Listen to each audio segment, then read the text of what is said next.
వెనుకంజలో ఉన్నట్టుగా మనకు సమాచారం అందుతోంది. ఇది నిజంగా ఆప్కి షాక్. మీరు అన్నారు రామగౌడ్ గారు, ప్రజలు కేజ్రీవాల్ వైపే ఉన్నారు అంటున్నారు. కానీ ఆ రిజల్ట్స్, బ్యాలెట్ బాక్స్ లో నిక్షిప్తమైన రిజల్ట్స్ మాత్రం మనకు డిఫరెంట్ గా చూపిస్తూ ఉన్నాయి. ఢిల్లీ అసెంబ్లీ ఎన్నికల్లో ఆప్కి నిజంగా ఒక బిగ్ షాక్ అనే చెప్పాలి. కేజ్రీవాల్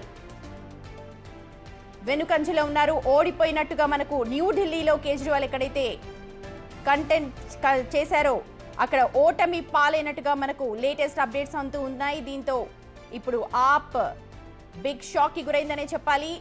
ఢిల్లీ అసెంబ్లీ ఎన్నికల్లో నిజంగా ఆప్ దూసుకుపోతుందనుకున్నారు. తాము చేసిన అభివృద్ధి పనులు తమకు పట్టం కడతాయన్న ధీమాతో ఆప్ అయితే కొనసాగింది. కానీ న్యూఢిల్లీలో అనూహ్యంగా కేజ్రీవాల్ ఓటమి పాలయ్యారు. ప్రస్తుతం అదే బిగ్ అప్డేట్ మనకు వస్తోంది. ఢిల్లీ అసెంబ్లీ ఎన్నికల్లో కేజ్రీవాల్ న్యూఢిల్లీ నుంచి కంటెస్ట్ చేశారు. అక్కడ ఓటమి పాలయ్యారు కేజ్రీవాల్.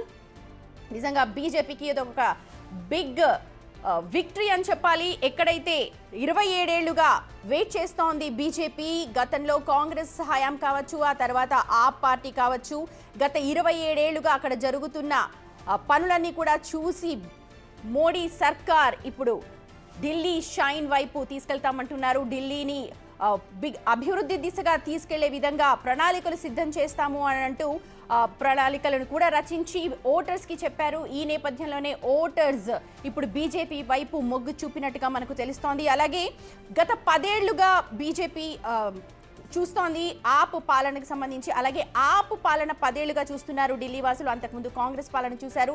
వీటన్నిటికీ భిన్నంగా ఇప్పుడు బీజేపీకి ఒక ఛాన్స్ ఇద్దామన్న ఉద్దేశంతో కూడా ఇవాళ ఈ బిగ్ విక్టరీ బీజేపీకి వచ్చింది అని మనం అందరం కూడా ఊహించుకోవాలి.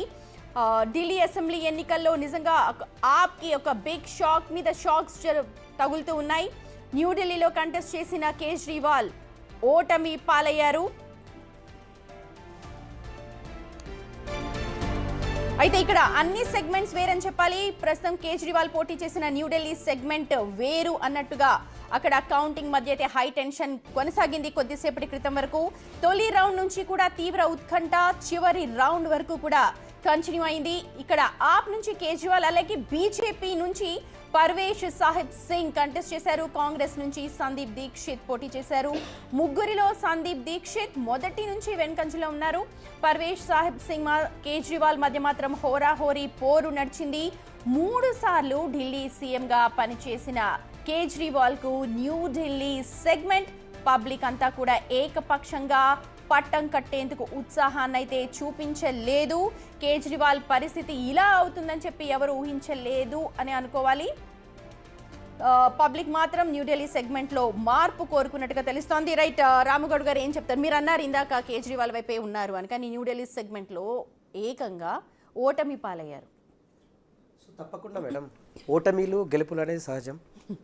10 సంవత్సరాలు అదే చెప్తున్నాం.